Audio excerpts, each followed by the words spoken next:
سوال ششم آسون. شکل بعدی کدام گزینه است؟ خب 3 تا شکل داریم، باید چهارمی حدس بزنیم. تصویری بررسی میکنیم 3 تا شکل رو تا الگوی تغییرات تو هر مرحله رو بتونیم پیدا بکنیم. توجه کنید این مدل سوالا باید حتما گزینه‌ای باشن. چرا؟ چون ممکنه هر کسی بر اساس استدلال خودش بیاد یک شکل چهارمی حدس بزنه که استدلالش هم غلط نباشه و برای اینکه سوال چند تا پاسخ پیدا نکنه معمولا اینجوریه که گزینه‌ها رو بهمون میدن. خب یه ویژگی مشترک دارن این 3 تا شکل، این که اون 2 تا مربع وسط به صورت قطری تو هر 3 تاشون مشکیه و میشه این احتمال رو داد که تو شکل چهارم هم ما 2 تا مربع مشکی به صورت قطری وسط این شبکه 16 تایی داریم. پس فرض رو بر این میذاریم که این 2 تا مربع مشکی ثابتن و این 2 تا رو ندید میگیریم، تمرکزمون رو میذاریم روی اون 2 تا مربع دیگه. خب حالا این شکلی که داریم میبینیم بدون مربع های مشکی وسط، خیلی ساده الگویی که میتونیم برداشت بکنیم که این مربع سمت چپ پایینیه تو شکل اول، انگار توی هر مرحله به صورت خطی توی ستون به سمت بالا حرکت میکنه و احتمالاً این مربع توی شکل بعدی جاش اینجا خواهد بود. اون مربع مشکی بالا سمت راست تو شکل اول هم به نظر میاد که داره به صورت قطری به سمت پایین حرکت میکنه و احتمالاً توی شکل چهارم جاش اینجا خواهد بود. و الان اگه بخوایم اون 2 تا مربع مشکی وسط رو که قبلا ندید گرفته بودیمشون رو اضافه بکنیم به این شکل چهارم، یه همچین شکلی میشه که توی گزینه‌ها میبینیم مطابق شکل B هست. این حرکت مربع‌های مشکی رو از یه دید دیگه هم میتونید بهش نگاه بکنید. این که مثلا بیاین این شبکه بزرگ 4x4 رو خونه‌هاش رو شماره گذاری کنیم به ترتیب از بالا سمت چپ 1 تا پایین سمت راست 16 و ببینید این مربع‌های مشکی توی هر مرحله عدد خونه‌شون داره چه تغییری میکنه. مثلا مربع پایین سمت چپ توی خونه شماره 13 می‌بینیم که توی هر مرحله انگار داره 4 تا از شماره خونه‌اش کم میشه. یا مثلا شکل اول مربع مشکی توی خونه 4 داره تو هر مرحله 3 واحد به شماره خونه‌اش اضافه میشه. و یه جورایی این سوال رو به شکل دنباله بهش نگاه بکنی که باز بر اساس این الگوی تغییرات به همین شکل گزینه B میرسیم. اگر شکل چهارمی که پیدا کردیم توی گزینه ها نبود، باید برگردیم به اون نقطه‌ای که اون 2 تا مربع مشکی وسط رو ثابت در نظر گرفتیم. احتمالاً اون 2 تا مربع مشکی اون وسط ثابت نبودن. سوال هفتم 20 امتیازی. شکل بعدی کدام گزینه است؟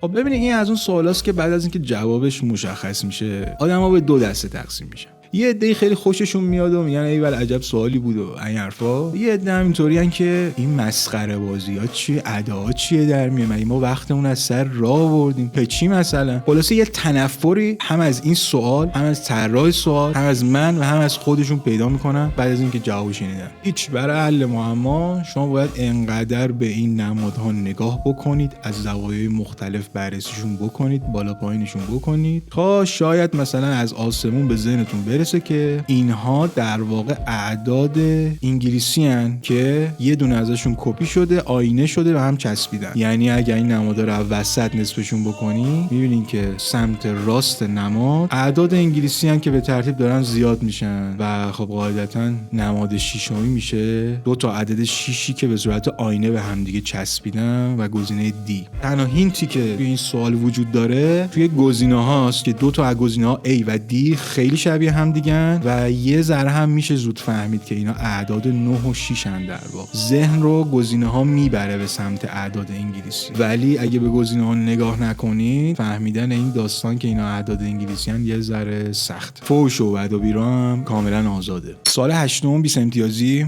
2 عدد آخر کدامند؟ یه نکته بگم، اگه اینجور معما رو راحت حل میکنید یا از اینجور آدمایی هستید که هرچی عدد تو در دیوار میبینید جمع میکنید با هم، از رو پلاک ماشینا هی سعی میکنید رابطه بینشون پیدا بکنید، تعداد درختای کوچه رو هی این ورش رو با اون ور کوچه هی مقایسه میکنید، یه پله‌ای میخوای بری بالا هی پله‌ها رو میشماری و نمیدونم ذهنتون در مواجهه با دیدن اعداد همواره در حال انجام یه سری محاسبات ریاضی کاملا بیهوده است و یه ذره سایکویی. یه دونه اپ من بهت معرفی میکنم اسمش هست مت ریدلز. پر از این معماهای اعداد تا صبح معما داره و بعضیش حفظش واقعا سخته. و خلاصه اگه اونجوری که گفتم هستی، این اپ مدریدلز رو نصب کن، احتمالاً خوشت میاد. یه سوال دنبال اعداد دیگه، این هم مثل اون قبلیه، برای شروع با 4 عمل اصلی سعی می‌کنیم رابطه بین عددا رو پیدا بکنیم. خب این از 5 تا 6 یه دونه فاصله است. 6 منهای 5 1، 10 منهای 6 4، 9 16. خب همین جای داستان با دیدن این اعداد 1 4 9 16 متوجه میشیم که این خودش یه دنباله خیلی تابلوه. n به توان 2، 1 به توان 2، 1، 2 به توان 2، 4، 3 به توان 2، 9، 4 به توان 2، 16. پس احتمالاً عدد بعدی 5 به توان 2 بوده 25 و عدد بعدیش هم 6 به توان 2 36. اما این 25 و 36 در واقع فاصله بین اعداد اون دنباله اصلی هن. یعنی برای اینکه عدد بعدی دنباله اصلی رو پیدا بکنیم باید بیام چیکار کنیم؟ 35 رو به اضافه 25 کنیم که میشه 60. همینجا توی گزینه‌ها می‌بینیم که یه دونه 60 96 داریم، گزینه A، که احتمالاً جوابمون همینه. چرا دو عدد از گزینه‌ها؟ برای اینکه مطمئن بشی به جواب. یعنی اونجایی که ما فکر کردیم که این دنباله n به توان 2 پس اون عدد میشه 25 بعدش میشه 36، ممکنه اصلا اشتباه ما برداشت کرده باشیم. سوال اصلا کلا یه جور دیگه بوده، ما یه چیز دیگه فهمیدیم و اومدیم همینجوری جلو. و حالا شانسی هم یه 60 توی گزینه‌ها بوده، ما فکر کردیم جواب همینه. برای اینکه مطمئن بشیم که اون راهی که پیدا کرده بودیم درست بوده، دو تا عدد از دنباله رو گذاشتن توی گزینه‌ها که دومی رو هم پیدا بکنی، با اطمینان بیشتری گزینه رو انتخاب بکنی. خب هیچ دیگه، برای پیدا کردن عدد دومم 60 رو باید به اضافه 36 کنیم که میشه 96. پس ما پاسخمون همون گزینه A و راه حلمون درست بوده. معمای نهم آسون. شما 20 عدد سیب داخل یه سبد دارین، 20 تا بچه به سمت شما میدوئن، از شما سیب میخوان. شما به هر کدوم از بچه‌ها یه دونه سیب میدین، اما همچنان یک سیب داخل سبد باقی مونده. چطور ممکن است؟ سوال خوراک گروه‌های فامیلی توی روبیکا و نهایت واتساپ. به این سوالا میگن فانی ریدلز، اسمش روشه دیگه، در حد سرگرم کردن و ایناست. و جواب معما هم اینه که به نفر آخر سیبو با سبدش یه جا تحویل بچه داده، واسه همین سیب هنوز داخل سبده. اگه اینجور معما خوشتون میاد سرچ کنید فانی ریدلز، کلی از اینا میتونید تو اینترنت پیدا کنید. معمای دهم سی امتیازی. 5 نفر با نام‌های 1 2 3 4 5 میخوان 100 تا سکه رو بین خودشون تقسیم کنن. قرار میذارن که از شخص شماره 1 به ترتیب هر کسی روش تقسیمش رو پیشنهاد بده و اون روش رو بین همه افراد به رأی میذارن. اگر حداقل نصف افراد رأی موافق بدن، تقسیم به همون روش انجام میشه. در غیر این صورت کسی که پیشنهادش رأی نیاورده کشته میشه و شماره بعدی روشش رو پیشنهاد میده. سوال: بیشترین سهمی که شماره 1 میتونه با پیشنهادش برای خودش به دست بیاره چند سکه است؟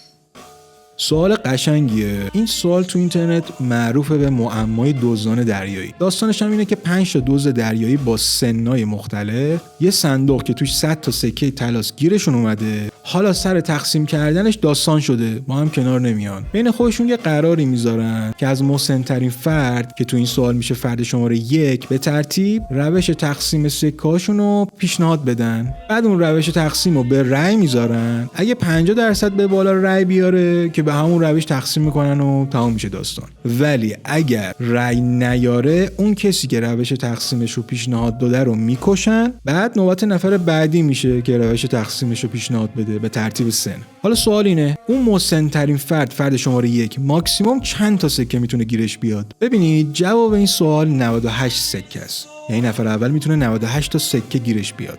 ولی اگر شما توی حل این سوال به جواب 1 سکه یا 0 سکه رسیدین، به این معنی نیست که خیلی مسیر حل سوالو اشتباه اومدین. نه، ممکنه توی حل این سوال به این جواب برسید، مسیرتون غلط نیست، فقط باید ادامه بدینش. خب برای حل سوال شما باید خودتون رو بذارید جای اون نفر اول، اون مسن‌ترینه. قراره یه پیشنهادی بدین که بیشترین تعداد سکه گیرتون بیاد. نگاه می‌کنی 100 تا سکه از 5 نفریم، اگه بخوام مساوی تقسیم شه خب نفری 20 سکه. اگر من بخوام بیشتر از 20 سکه گیرم بیاد، به این فکر می‌کنم که بالاخره می‌خوام رأی گیری بکنیم. اینا برای چی باید اصلا رأی بدن به من وقتی من تعداد سکه بیشتری داره گیرم میاد؟ بعد به این فکر می‌کنم آقا من اصلا بیام همون نفری 20 تا سکه رو پیشنهاد بدم، مساوی تقسیم کنیم بره. اما باز به این فکر میکنی به هر حال اینا 4 نفرن و ممکنه دست به یکی کنن و بگن آقا اصلا برای چی این باید 20 تا سکه برداره، ما 4 نفریم حق رأی داریم دیگه، رأی منفی میدیم میزنیم اینو میکشیم، 100 تا سکه بین خودمون تقسیم کنیم، نفر 25 تا سکه. پس به این فکر میکنی که احتمالاً باید سهم خودتو کمتر کنی و اولویتو بذاری رو رأی آوردن. منتها هر چی بیشتر فکر میکنی میبینی هر چی تعداد سکه‌های کمتری پیشنهاد بدی، باز این 4 نفر میتونن دست به یکی کنن و حتی تو اگه پیشنهاد بدی آقا من یه سکه برمی‌دارم این 99 تا برای شما 4 تا، باز ممکنه این 4 نفر بگن آقا اصلا یه دونه سکه هم برای چی ما باید بدیم، ما رأی منفی میدیم میزنیم میکشیمت،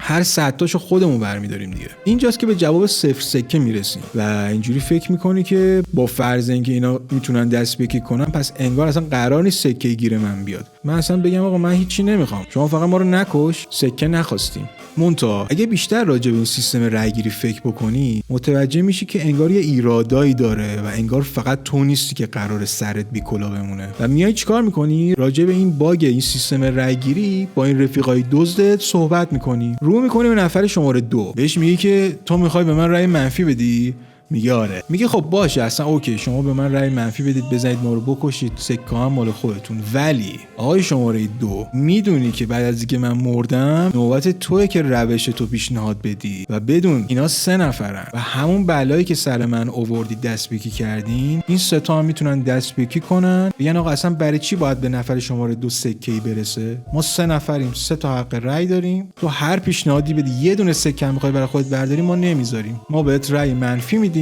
سکه رو ازت میگیریم میزنیم میکشیمت. اینجاست که شماره 2 برمیگره میگه خوب گفتی خدایی. بعد شروع میکنی نفر شماره 3 رو مخشو کار میگیری. من که میدونم شما میخواین دست به یکی کنید هم منو بکشید هم نفر شماره 2 رو بکشیم، ولی بدون بعد از اینکه نفر شماره 2 مرد نوبت توئه که پیشنهاد بدی و غیر خودت 2 نفر قراره بهت رأی بدن و این 2 نفر همون جوری که دورای قبل دست به یکی کردن این بار هم دست به یکی میکنن، میزنن تو رو میکشن، همه سکار برای خودشون برمیدارن. اینجاست که نفر شماره 3 میگه خدا خیرت بده من از گمراهی در آوردی. حالا تو با کی شروع میکنی صحبت کردن؟ با نفر شماره 5.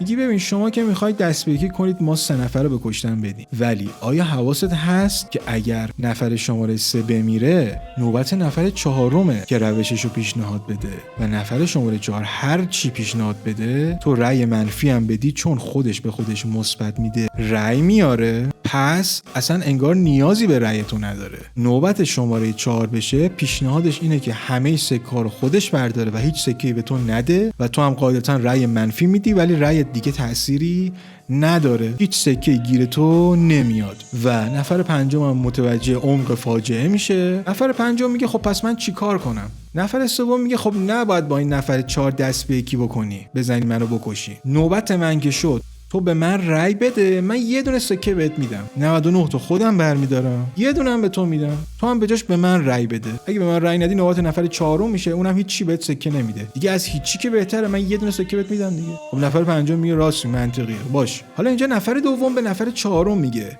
ببین نفر 3 و 5 با هم دست به یکی کردن و اگر نوبت به نفر 3 برسه هیچ سکه گیر تو نمیاد، تو بیا به من رأی بده من یه دونه سکه به تو میدم، اگه من رأی نیارم نوبت شماره 3 همین یه دونه هم گیرت نمیاد. اونم میگه آره راست میگی و نفر شماره 4 هم خب قبول میکنه. اینجا من به عنوان بزرگ جمع میگم خب صبر کنید، رو میکنم به نفر شماره 3 و شماره 5، میگم ببین نفر شماره 2 و نفر شماره 4 با هم دیگه دیل کردن، با هم دیگه دست به یکی کردن، اگر من رأی نیارم نوبت شماره 2 میشه و اگر نوبت شماره 2 بشه هیچ سکه گیر شما نمیاد. پس پیشنهاد من اینه که یکی یه دونه سکه بگیرید به من رأی بدید تا نوبت به نفر شماره 2 نرسه دیگه، یه دونه سکه هیچی که بهتره. و با توجه به منطق این داستان نفر شماره 3 و نفر شماره 5 قبول میکنن که در ازای گرفتن یک سکه به من رأی بدن، بنابراین یکی یک سکه اونا برمیدارن و 98 تا سکه برای من میمونه و جواب معما میشه 98.